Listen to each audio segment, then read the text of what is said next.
국민 여러분, 안녕하십니까? 여기는 대한민국 대표 정치 전문 플랫폼 한국정치TV입니다. 헌법재판소가 3월 20일, 오는 3월 24일 오전 10시에 한덕수 국무총리의 탄핵 심판에 대해 선고한다고 발표했습니다. 그러나 헌법재판소는 이날 한덕수 국무총리 건과 함께 심리 중인 윤석열 대통령 탄핵 사건에 대한 선고 기일에 대해서는 아무런 발표도 하지 않았습니다.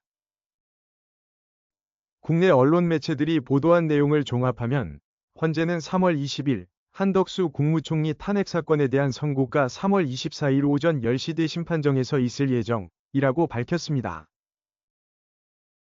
한덕수 국무총리에 대한 탄핵 심판의 선고가 나오는 것은 작년 12월 27일 야당 주도로 한덕수 총리가 탄핵 소추된 지 87일 만입니다. 만일 3월 24일에 헌재에서 탄핵이 기각되면 한덕수 총리는 대통령 권한대행으로 즉시 복귀합니다. 한편 한덕수 총리는 윤석열 대통령의 내란 행위에 공모, 묵인, 방조했다는 이유 등으로 국회에서 더불어민주당 주도로 탄핵 소추됐습니다. 그동안 법조계 일각에서는 윤석열 대통령 탄핵 사건의 내란죄와 쟁점이 겹치기 때문에 헌재가 두 사건에 대해 동시에 선고할 가능성이 있다는 관측도 제기됐습니다. 그러나 헌재는 결국 윤석열 대통령 탄핵 심판보다 먼저 한덕수 총리 탄핵 심판 사건에 대해 선고하기로 결정했습니다. 한편 국회는 작년 12월 14일 윤석열 대통령을 탄핵 소추한 뒤 대통령 권한대행직을 수행하던 한덕수 총리도 같은 달인 12월 27일 탄핵 심판에 넘겼습니다. 한덕수 국무총리의 탄핵 소추 사유는 내란 공범 국회 추천 헌법재판관 후보자 임명 거부 내란 상설특검 임명 회피 김건희 특검법 등의 거부 여당과 공동 국정 운영 시도 등입니다. 이에 대해 헌재는 두 차례 변론 준비 기일을 진행한 뒤 지난 2월 19일 한 차례의 정식 변론을 열고 90분 만에 종결했습니다.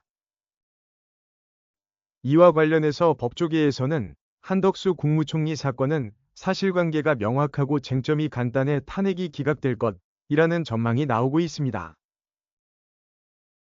한편 핵심 탄핵 사유인 비상계엄 공모와 관련해서 한덕수 총리는 윤석열 대통령의 계엄 선포를 만류했고 군동원 등에 관여하지 않았다는 입장입니다.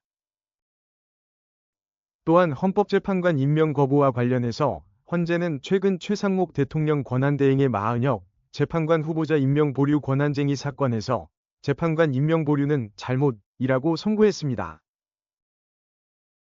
그러나 법조계에서는 헌재 재판관 임명 보류가 대통령 권한대행을 파면할 정도로 중대한 잘못은 아니라는 의견이 우세한 것으로 알려지고 있습니다. 한국정치TV는 국내 최초로 탄생한 중립적, 객관적, 과학적, 불편부당한 독립정치 미디어입니다. 여러분의 구독과 알림, 자발적인 후원은 채널의 제작과 운영에 큰 힘이 됩니다.